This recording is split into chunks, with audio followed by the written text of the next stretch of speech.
tülpimus ja väsimus. Kaaslasteks mu teel ammutan tarkust pudelist.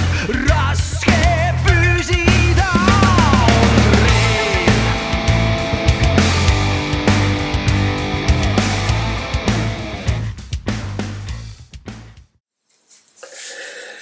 Mina olen Sven Norkel, see siin on minu YouTube'i kanal. Nagu sa näed, on see mingi naljakanal, siin pole peaaegu ühtegi subscriberit. Aga see on sellepärast nii, et siin pole ka eriti midagi toimunud. Või nüüd tuleb siia varsti minu sooloprojekti uus lugu koos videoga. Nii et kui sa tahad sellest õigel ajal teada saada ja seda näha, siis vajuta subscribe. Kohtumiseni!